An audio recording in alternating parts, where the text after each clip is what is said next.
Hello everyone, Judy Herman here. I am glad to meet with you. I'm showing up every day a few minutes before noon simply because I have some other obligations at noontime. So if you're used to seeing me at noon, maybe plan on ahead of time. I'll try to let you know I've got to get a right schedule in mind because many things are happening in my life, and I am sure a lot of things are happening in your life as well, but I want to be consistent. Here's what I'd like to share with you. Yes, I'm Judy Herman. I'm the author of Beyond Messy Relationships, but I have other roles as well, and one of that is a mental health counselor. Now, I'm going to tell you, because it is Mental Health Awareness Month, the whole month, and I am going to share some things that are psychoeducational only in nature. In other words, you don't mistake this for a counseling session. No, that's not. But there's some things that you'll be able to take away, some things that I've learned as a counselor, as a human being, and even through the writing of my books. So I do writing and I do speaking and I also do counseling. So that's all kind of in a package these days. But I want to share with you 3 reasons that our beliefs matter and how they affect your mental health and your relationships. Yes, what we believe about God, what we believe about the world, and what we believe about ourselves and others affect how we show up.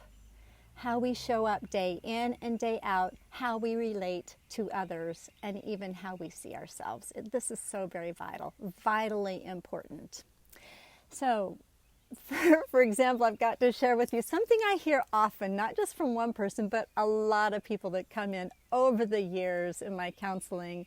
I will introduce some new techniques or ways of thinking or relating, or I'll show them how to do this dialogue with their spouse. And they'll tell me things like, well, I don't think like that, or we don't communicate like that. Yeah, duh, of course you don't.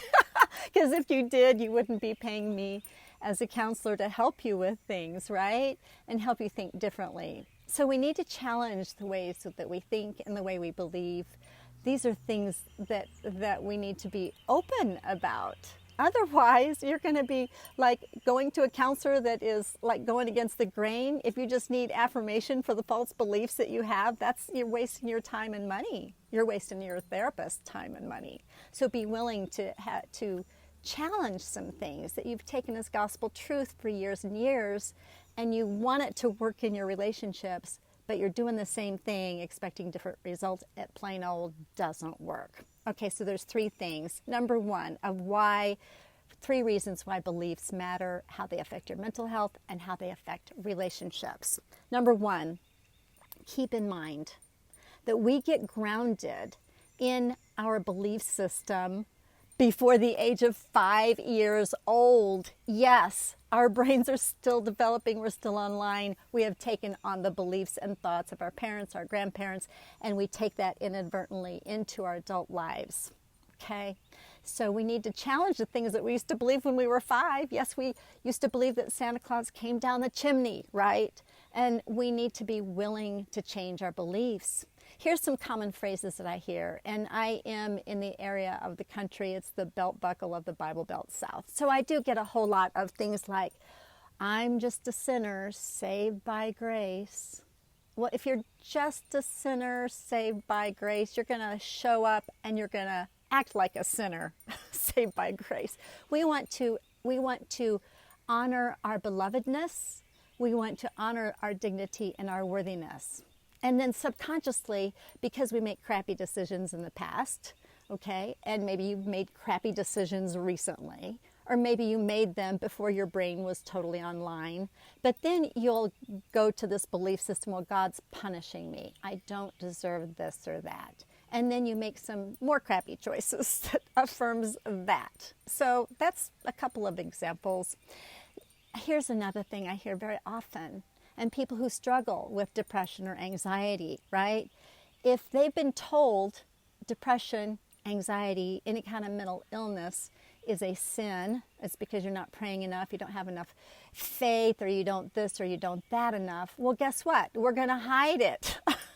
And then those things are going to be hidden, which brings me to my next point, is that our emotions They're God-given emotions, and they're temporary messengers to our souls. So if we go into the state of suffering, such as if we do experience depression, if we do experience anxiety, then if we were to treat that, there's a message, there's a reason I'm feeling this. What is that?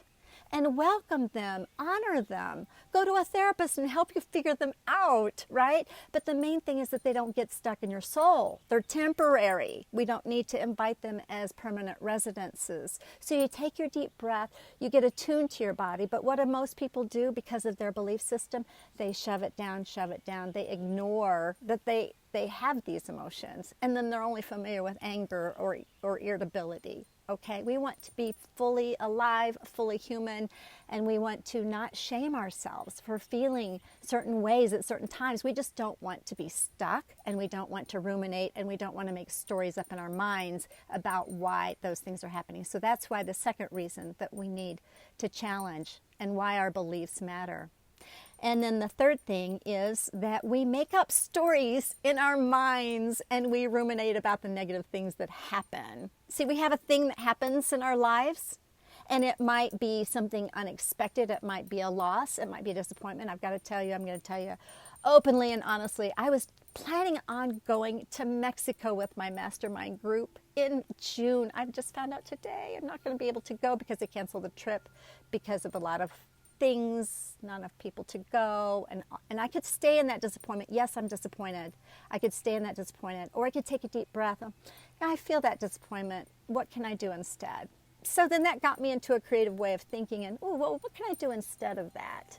That would be really exciting for me. So that's just a very small example. But here's what happens when we experience a disappointment, and then we decide for that temporary messenger to be permanent.